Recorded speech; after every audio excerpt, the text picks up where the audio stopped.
This is CounselCast, part of the Legal Talk Network, and I'm your host, Karen Conroy. When you face a complex case outside your expertise, you bring in a co-counsel for next-level results. When you want to engage, expand, and elevate your firm, you bring in a marketing co-counsel. In this podcast, I bring in marketing experts who each answer one big question to help your firm achieve more. Here's today's guest. Hi, I'm Kendra Corman. I am a marketer with more than 15 years of experience. I run a coaching and consulting business where I help small businesses, nonprofits, and mid-sized businesses grow through marketing. Kendra, thank you for being here. This is going to be a great conversation. The reason we connected and wanted to talk today is a bunch of things. We have a lot of things that kind of overlap, and I feel like this could be a really long show if we, both wanted to let it go all day, but we're not going to do that. We know that people kind of lose patience. So we're going to focus in and specifically talk from kind of an MBA and strategic perspective about email marketing. And I know that sounds kind of strange to begin with. Email marketing is not necessarily a course I took in grad school. So in terms of kind of strategy and why it works and kind of talking about that, but then the big question we're going to ask is how to grow your email list and kind of why that matters and how to do that without pay-per-click. And so that's kind of the details of the show today. And I know you come from an MBA background too, and so we're going to really dig into kind of strategy and meaning and how it all works and all that good stuff. So let's get started. Let's talk about email marketing. Let's talk about why first. Why should we even bother talking about email marketing? So email marketing is my most favorite thing to talk about. Oh, but the that's reason, unique. I know. The reason why is really because it has a proven return on investment. Depending on what numbers you're looking at and the surveys that have been done, return on investment for marketing is anywhere between $38 and $42 for every dollar you spend. Nice. That's Where amazing. else do you get that kind of return? Nowhere. Yeah. I mean, you're lucky if you get a 1% response rate, which then, filters back down to whatever, your numbers are.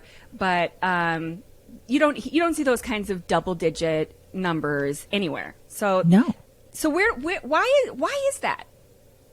So email marketing is so powerful because it is personalized.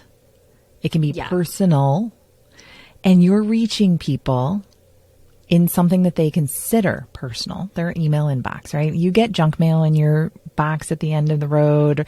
You get junk mail or junk ads in your Facebook feed and Google feed and all that fun stuff.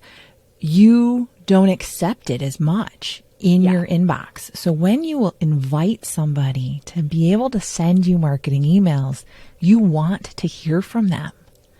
And so you're already predisposed to being open to hearing what they have to share with you. And it keeps them top of mind. So even if I don't have time to read a marketing email, like I delete a lot of the ones that I get, but every now and again, I'll hit on it. Yeah. I get at least one reply a week from my email newsletter with someone saying, hey, I was just thinking about you. Nice. I wonder why they were thinking about me. Because my email showed up in their inbox.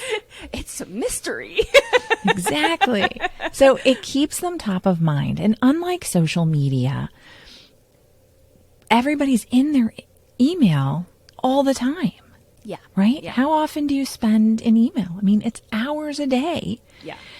In social media, I might go on today. Right. Well, I do for a job. But if I was like a regular person, I might go on today and scroll through my feed, or tomorrow, or you might not be able to reach me until for 2 weeks. Right. So, okay. So while you were describing that, I'm picturing social media feeds and I'm picturing my inbox, and I'm picturing a similar message in both that lands really differently. And so my next question is what people do wrong about this. And my first thought when I was thinking about when it's just rude and so bothers me is a lot of this political stuff where I am pretty sure I didn't sign up for some of this, and it's just incessant, and it drives me nuts. And I'm like, leave me alone. So where are they going wrong? And why do they keep doing that if it's wrong? Is it working on some end?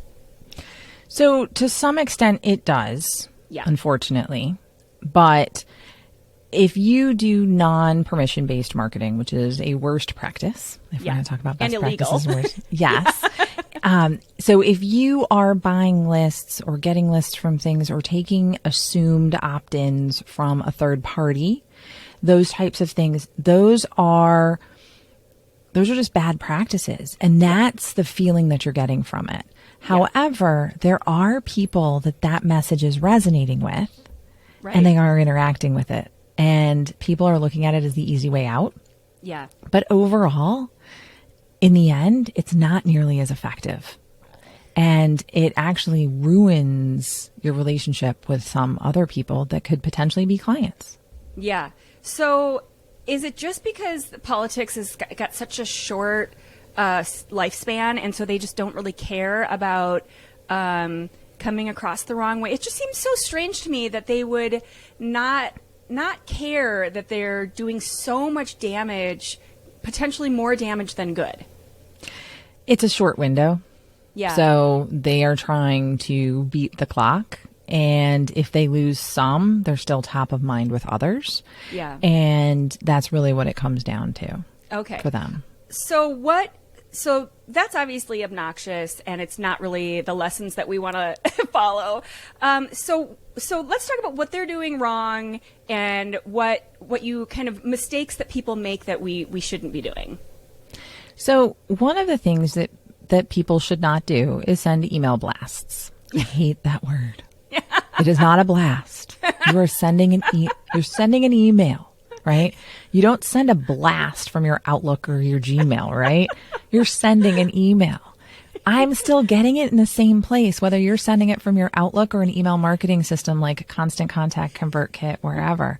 Yeah. And you have to treat it that way.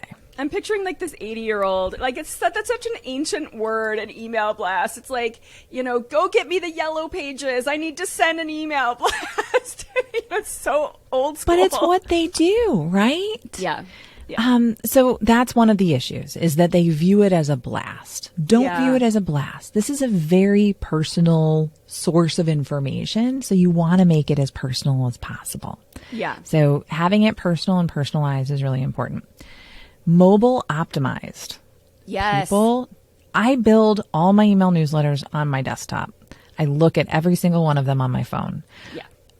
I love building on desktop. I'm a desktop girl. I'm going to read most of it on a desktop. But if it can look good on mobile, you're doing much better. Because so many emails are looked at on mobile devices now. Yeah. I mean, how often are people checking their phone on their mobile device? All the time. Yeah. And even if they have a job where they're at their desktop a lot, it'll still, if it looks good on mobile, odds are it's going to look okay on desktop. Right. It may not be to the design extent that you want, but it needs to be optimized for both. Right. I think that's a really important point, because I've seen so many where it's just flat out mistakes. Like they're just not even seeing that, like this whole mobile experience, the picture is overlaying text, and it's not even just like it doesn't look good. It's a huge mistake. So like, that just totally ruined this whole impression that I might have had otherwise. And I'm assuming now that you've got some kind of low grade amateur doing your emails. And so then that's just kind of this bad brand experience. And it's just bad all the way around. And all it took was like, even within the different email providers that you use, you can test it and see right on your screen what it's going to look like. So it's just a matter of checking. Like it's not. Yeah, you just have to check it, and don't get too caught up in, oh, I want it super designed. No. Well, the more designed it is, the less personal it feels sometimes. Yeah. And so you really need to build it for your audience. Yeah. Think about one column wherever possible, or a dynamic design. Again, most of the email marketing systems will automatically do that for you if you set it up right. Yeah. Do not upload one big picture. Don't do that, please. People have a tendency. People ask me to do this. Yes, they ask me to do it too. They're like, Yeah. here, oh, well, this flyer looks really, really Can nice. you just Let's blast email out it this PDF? Oh my gosh. I'm like, it's exactly what I get asked all the time. Yeah. They're like, oh, it doesn't look like the flyer. And I was like, no, but someone No. can read this on their phone. Right. Yeah. And they don't have This to isn't a download the flyer. pictures. We want people to be able to get the message without downloading the images. Yeah. Because some people don't necessarily download the images, or if they open it up and Yep. they haven't downloaded the images yet, they Yep. can still get the message. Yes. I say this all the time, and this is a slight tangent, but I have a lot of clients who ask about, these involved fancy email signatures. And I say, I don't do this myself because it looks like a mistake. It looks like something, by default, Gmail, which also, if you're using Google Workspace or whatever, turns off your images. And so most people by default have them turned off. So when they open your email, it's just going to have this error and like there's a missing image. So it looks really bad. So I just have a nicely designed text-based signature. I mean, come on. It's your email signature. We don't have to make it so complicated. But for the same reasons, you don't need to go over the top with your email newsletters or your email funnels or, whatever these email campaigns that you're sending. I actually, as a person who is kind of my soul and core is in design and making things look good, I, a couple of years ago, switched my newsletter to entirely text-based. I have one image at the bottom, and I read so much about the open rate of a simple text-based email. Because when you think about it, as soon as people open it, it's very nicely done. It's a very nice font. It's very nicely spaced out. But when you think about it, if you instantly open an email and it's all designed and it looks like a commercial and an ad and all of that stuff, you're instantly on edge and kind of questioning it and thinking, what do they want from me? What are they selling? But if it looks like I just sent you an email and I'm just kind of going paragraph after paragraph with some text and I'm just going to tell you something interesting, the likelihood that you're going to read it and respond goes through the roof. So, I mean, and then you don't have to worry about these complicated designs. So, so do you do that yourself? Do more Yes. kind of heavily text-based? Nice. I do. I'm right on. I'm nodding with you because Yeah. that's exactly what I do. So I did a bunch of tests myself. Yeah. I went from a designed email with images and things like that to text only. Yep. I've actually graduated to, I use a GIF or a GIF, whichever way you Yeah. want to say it, but I say GIF, Yeah. a GIF in each email because it just adds a little something for people. And my audience responds well to that. Yeah. It may not work for your audience, but I find that GIF adds a little bit of lightness and enjoyment into it. Yeah. And has increased it. So I'm somewhere right in between Yeah. with the one image. And I think, people are opening and engaging with my emails more than they did when it was some fancy newsletter. Yeah, and I found that myself. When I was redesigning everything, and over the years, I'm like, okay, I have a folder of emails that and newsletters that I've enjoyed, that I know that even if it's not the best content, it's stuff that I've actually read through, and then I save that. I'm like, oh, I just read that email. I'm going to save that, and then I go back through, and I found that most of them were simple text with one image, maybe a photo of the person who was sending it.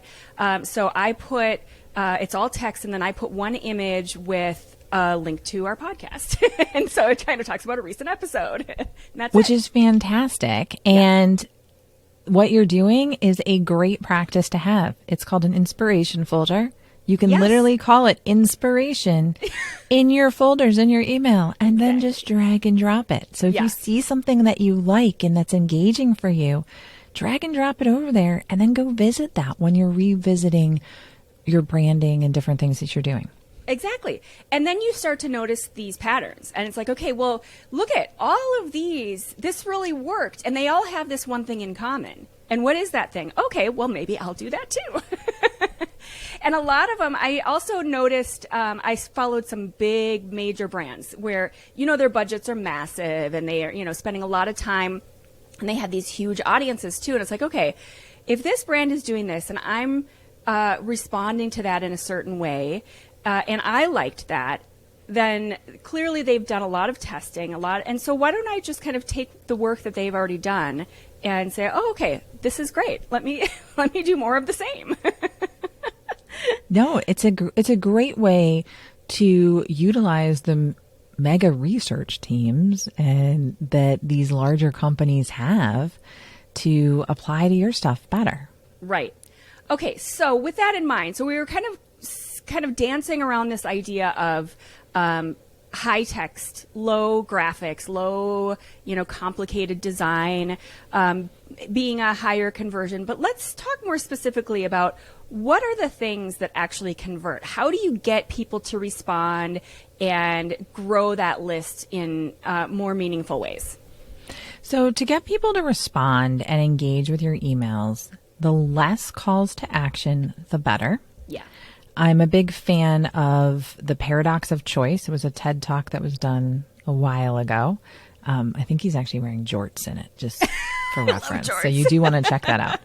But he talks about the fact that if we have too many choices, we just can't decide.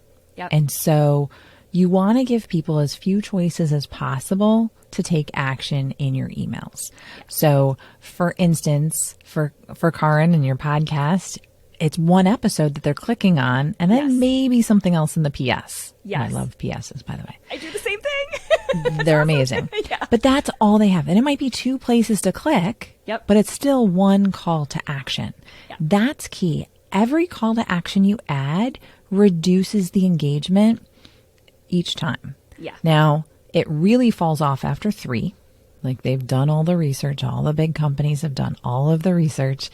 And once you add that 4th call to action, it's gone. Yeah. Like it's too many decisions. People aren't going to do it. They freeze and they just don't do anything instead. Yeah. So the more reaction and the more important something is for you, make an email about it, just that. Yeah. So that's one way to get engagement.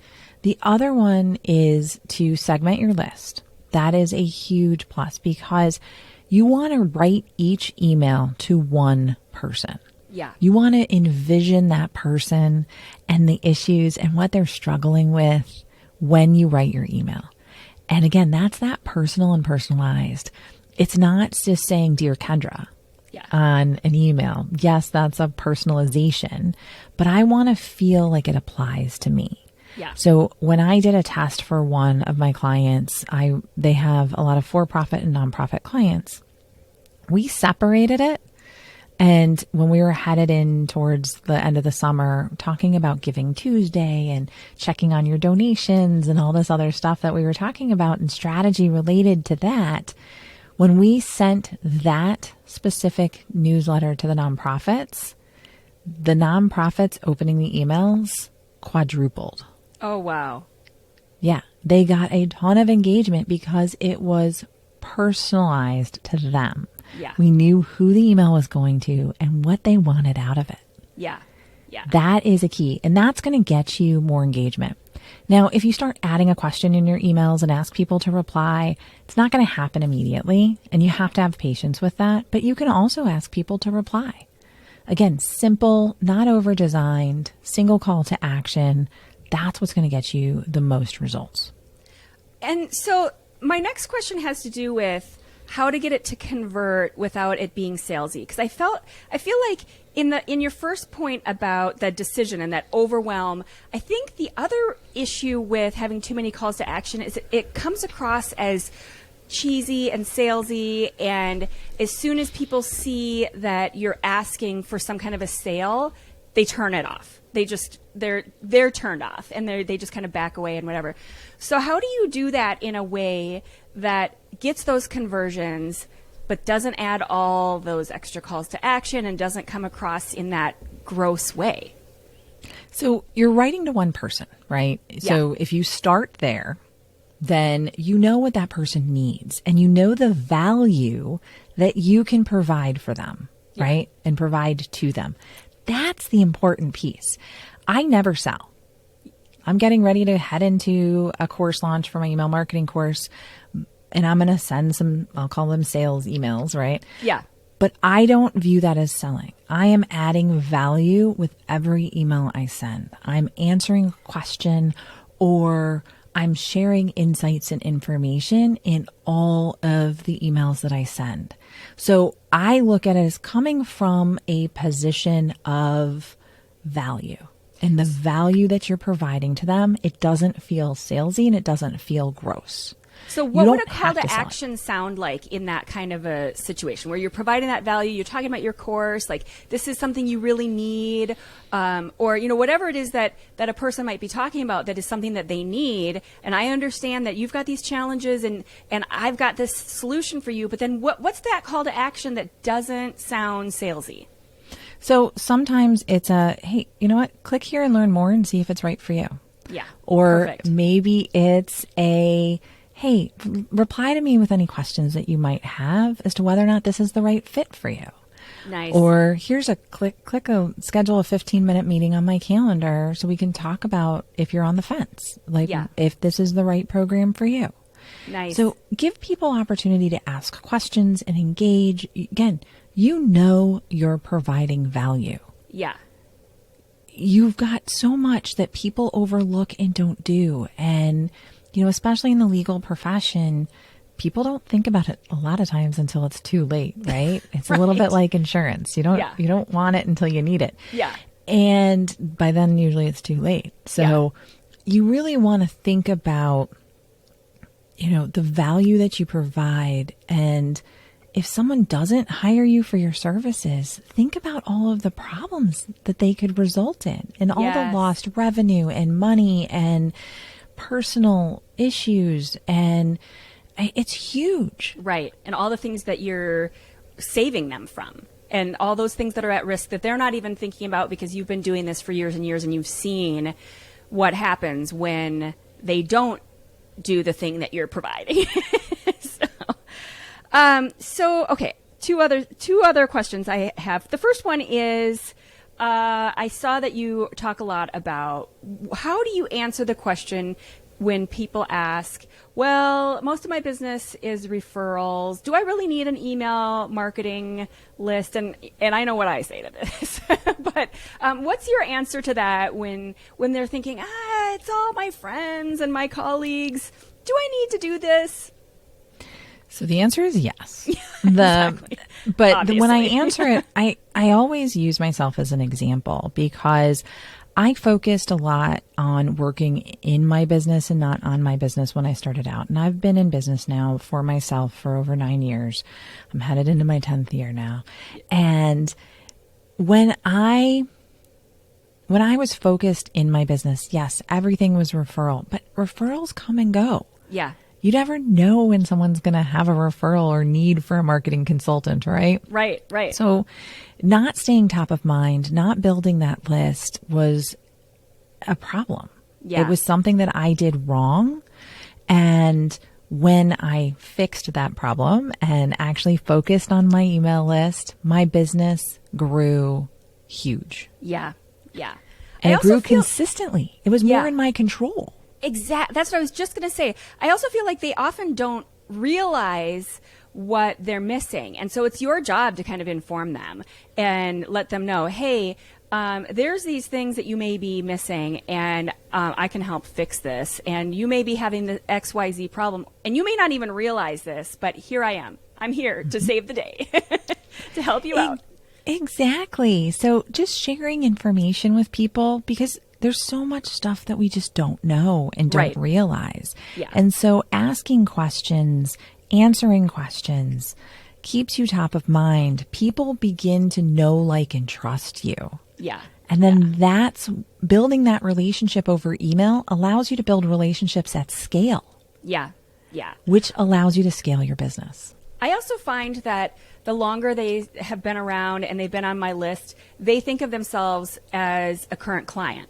And so when a thing comes up in their mind, also because I'm sending these emails, but they don't even consider looking elsewhere because they assume that they're already a client, even though this new thing is creating a new relationship, which, obviously we're going to have a new, agreement and all of that stuff. But because of that email ongoing kind of interaction, they're considering themselves a current client. Yeah, if you think about social media, my husband uses my accounts, and I confuse Facebook with all the groups that he's in, but yeah, he'll scroll through it and then he'll be like, I know that person, and I'm like, no, you don't. It's because he saw them on social media, right? Yeah. And that's the same thing with email marketing. There's a relationship building even if you never met in person. Yes. Yeah. And they're like, oh, Karen, it's so good to see you or hear from you again. And you're like, we've never met in person. You've never seen my legs. We may have met on Zoom once, but do I even have a lower body? Exactly. So, when you're using and leveraging email marketing, you're building your business at scale and you're building relationships. Yes. You can't overlook that. And you know what? Even if you're starting with just friends, families, and colleagues, that's okay. Sure. Because you're learning and you're building and you're finding your voice. Yeah. That's going to resonate with your audience. Yeah. Okay. So before we get to the book review, my last question is that I know that you had this illustrious career working for Fortune 500 companies. What are some of the, and that's such a different world of marketing where you have these elaborate, you have teams and budgets, huge budgets and, all of that stuff. I also had kind of a career back in the day, probably not quite similar, but, in a corporate environment. What are some of the tips and tricks that you were able to learn in that experience that translate to a small business? And, obviously not everything does translate because large corporate campaigns are so different. But what have you been able to take away that translates for some of the small businesses you work with? So a couple things that I learned. One is consistency. Yes.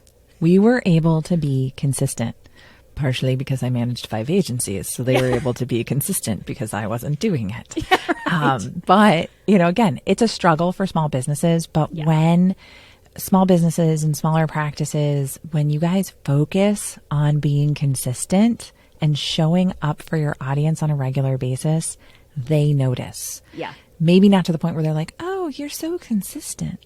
No, but they're seeing it. It's staying top of mind and it's resonating with them. And that's really, truly the key for that. So that consistency was probably the number one thing that I learned. I was the Jeep advertising manager, which was amazing. I learned a lot about branding because we were very protective of the Jeep brand. And that's super important for any size business to define it, number one, spend a lot of time and effort figuring that stuff out, and then protect it to make sure that you kind of own that space and people don't come in and infringe on it. Yeah. So, again, figuring out your brand, which is more than just your logo and your colors. Yes. Figuring out your voice and knowing what that was and what you stand for. That's huge. Yeah. And we were always writing to one person. Nice. The agencies created ads based on personas that were heavily researched with focus groups and lots of money. Yeah. But it helped. Yeah. Knowing that information. So with small businesses, I've just translated that to phone calls. Yeah. As a small business owner, as a small practice leader, even just call some people that you'd want to work with. Hey, I'm doing some research. I was wondering if you'd spend a little bit of time with me so I can ask you a few questions and get them to explain what they're struggling with and what they know so that when you're writing your next email, you're writing to them. Yeah. And it's resonating with them. Yeah. I also find that I get a lot of that information in an inquiry call that some people would call a sales call. But in that initial call, I've learned the hard way over years and years of doing it the wrong way that I need to be quiet and listen and let them do all the talking. And that's going to explain as they talk through it, as long as you're supporting that you have the answers for these things that are coming up, they're selling themselves on you. But it also gives you all this amazing research. Like, tell me how you found out about us. And then they just let them go. Well, I did this, and then I went to Google, and then I found, and it's like, okay, write all that stuff down and then do that again. Maybe. Yeah. If they're Somebody found me in the Yellow Pages on yellowpages.com. I couldn't believe anybody else used that, but I was like, oh, wow. That's a pro for getting listed on all of those local listing sites, right? Exactly. Yeah, if it was a good client. Yes. It was a good one, yeah. Okay, so that's, I feel like, just to summarize, like the big corporate campaign ideas, I regularly say that patience and consistency are the two most underrated marketing strategies that there are. And nobody wants to hear this because they all want this golden ticket that they're going to have, $1 million in the bank next Tuesday. But it ties back with everything you were talking about, building these relationships. It takes patience and consistency. You can't just go out on a first date with someone and be married and have kids by next week. It takes time, it takes patience, it takes consistency, and if you do it the right way, then you have this nice, healthy, and growing kind of batch of potential clients that you can work from. But it takes some time, and there's kind of no way around that. No, there's really not. But I'm 100% with you. Patience and consistency. You can't do something once or twice and be like, oh, that doesn't work. Didn't work. I recommend trying something for at least 3 months. Yep. That's the minimum. Yeah.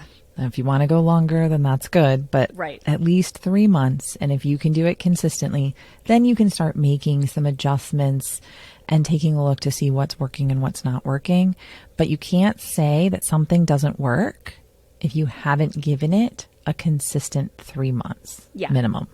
Minimum, yeah. And even especially if you are a brand new law firm, so you have nothing before that 3 months. You have no web presence, no social media presence. You didn't even have a logo before the beginning of that 3 months. Then 3 months is even pretty short because, all those things have to work together, and it takes it's like a nice, slow, simmering stew. Like you got to let it do its thing. Give it some time. Yeah, if you have nothing going into it, then you're probably looking at 9 to 12 months to really make a call as to whether or not things are working. Yes. You can tweak them along the way as you're getting data, but you can't make a decision that something's working or not working without that longer time period, because it takes time. People need to see your message. I think it's up to like 17 times almost before they remember it, because we're inundated with so many messages on a regular basis. Right. That you're not the most important thing to them. Exactly. And then on top of that, you need the timing to align. So maybe they're going to remember you, but the thing that they need you for isn't going to happen until another 3 months down the road. So, just because they are now paying attention to you and remembering you doesn't mean that all of a sudden now today is the day they want the divorce. Maybe it's, 6 months from now or whatever it is. Again, it's just about staying top of mind for when they need you. Exactly. All right, so it is now time for the book review. So Kendra, I know I'm excited about this one. What is the good, awesome, exciting book that you have to recommend to the audience? All right, so my most favorite book right now is The Gap and the Gain. It is the High Achiever's Guide to Happiness, Confidence, and Success. It's by Dan Sullivan with Dr. Benjamin Hardy. Dan Sullivan was the founder of Strategic Coach, and it is about living in the gain, taking a look and measuring yourself, so like a lot of us, we have a tendency to set goals, right? So we start at 0, we set a goal, and it's going to be $1 million, right? Yeah. Well, we get to 500,000.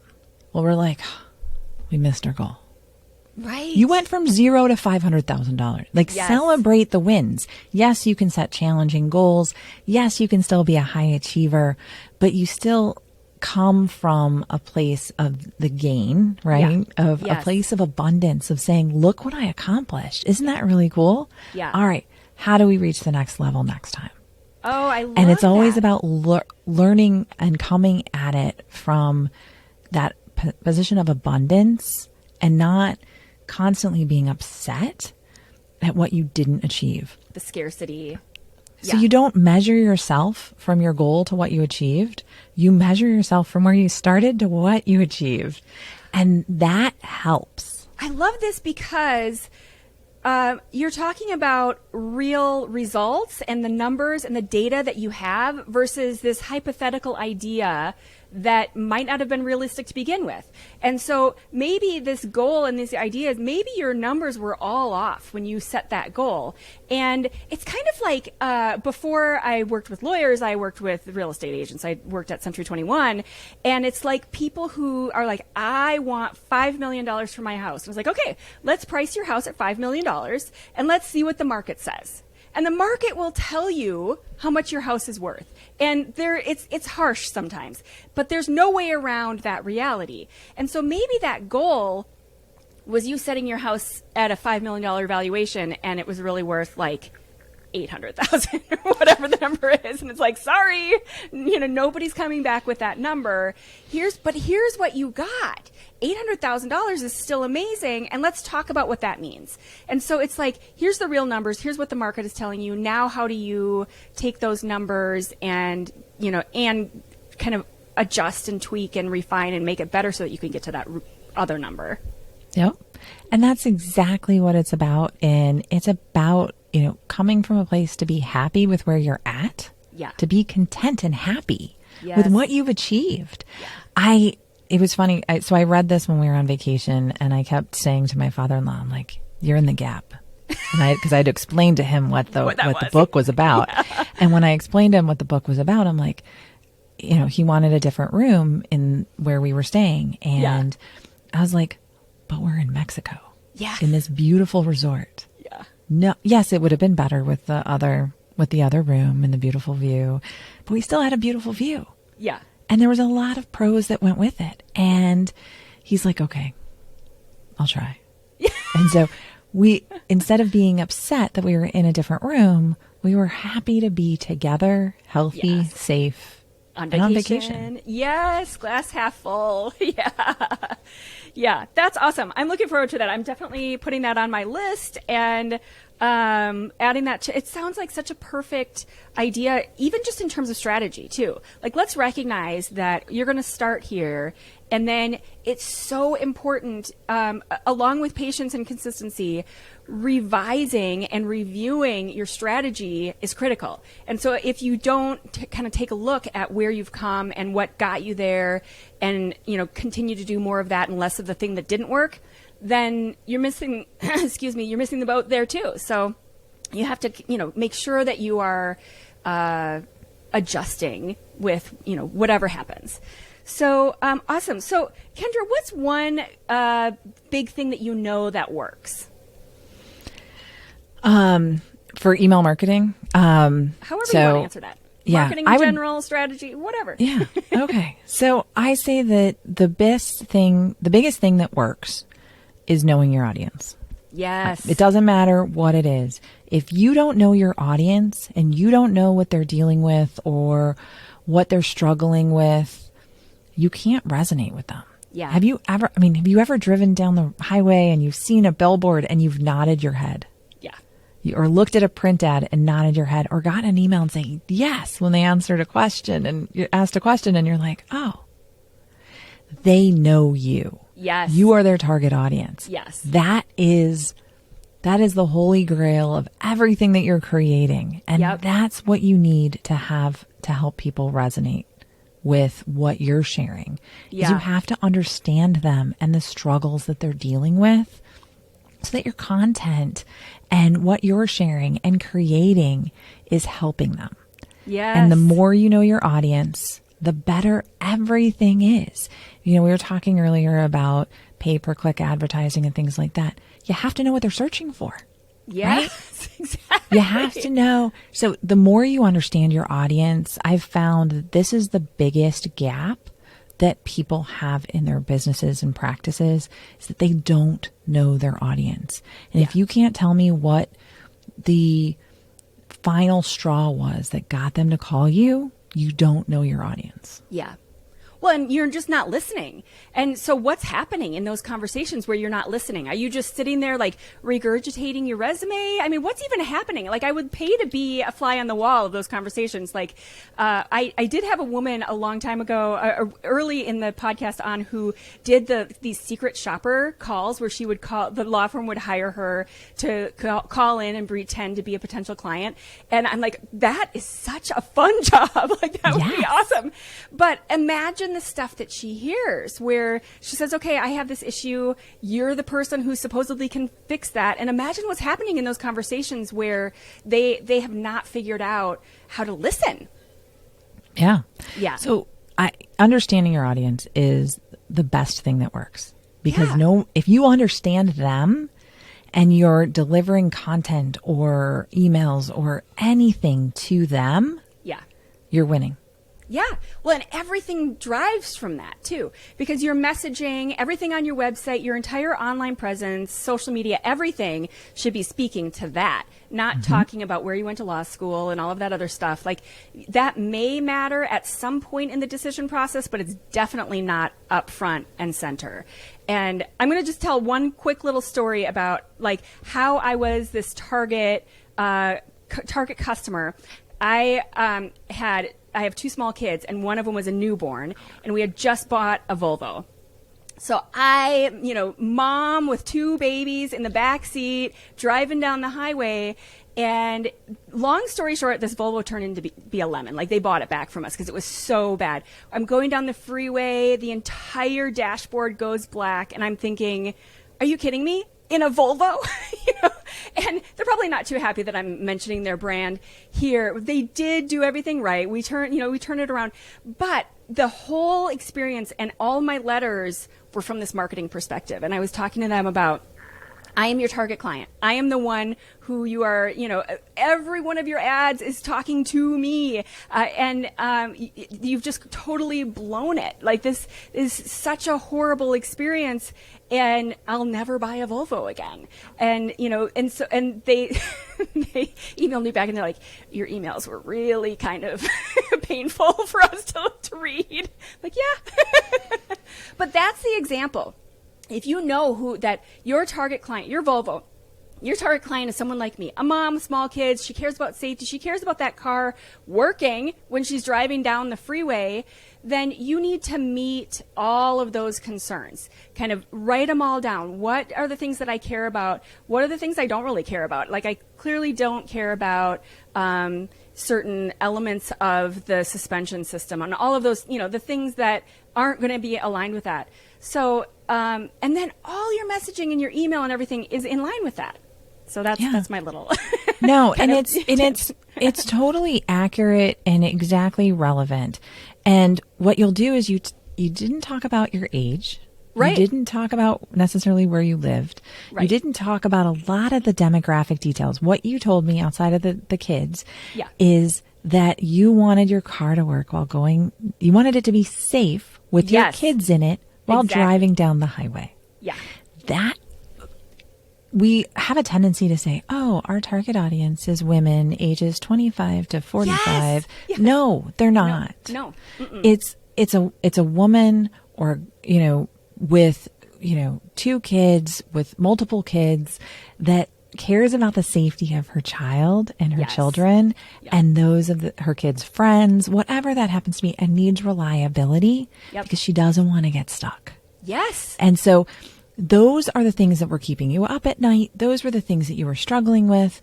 Those psychographic, those feelings, those priorities are way more important than any demographic information that you can provide. Well, and it makes it so much easier too, because now all of a sudden you've got stories, you've got things you can talk to. If you just have those demographic information details, like you were talking about, like this age and lives in so and so, it doesn't matter where I live. Like, I want the car to work in all locations, But then those are the people who start with those kinds of details and say, okay, what do I talk about? Because you don't have a story. You don't really have anything to talk about. You have these people and you're not really thinking about their fears and concerns and needs and all of that stuff. But when you go to the other side and you start talking about what they want, what they need, what they're afraid of, all of that stuff, then all the content and the language and all of the stories are so easy. They're so easy. Yeah. So again, knowing your audience, knowing what keeps them up at night. Yes. Or what they're trying to achieve, what their hopes and dreams are. Yeah. That's what makes a difference. I love that. And I feel like that's a perfect place to wrap it all up, because that's a mistake a lot of people make with those personas, is that they just, it sounds like a minor tweak, but it changes everything. Kind of getting those stories in there. Yeah. Awesome. All right. Kendra Corman is a list growth coach and consultant, and we will link to all of your good stuff, your social media profiles and your website and everything. But thank you so much for being here. This was an awesome conversation. So good. Thank you so much for having me, Karen. Thank you for listening to this episode of the CounselCast podcast. Be sure to visit our website at counsel-cast.com for the resources mentioned on the episode and to give us your feedback. If you enjoyed this episode, I would appreciate if you could rate and review the podcast on Apple and subscribe to your favorite podcast platform. See you on the next one.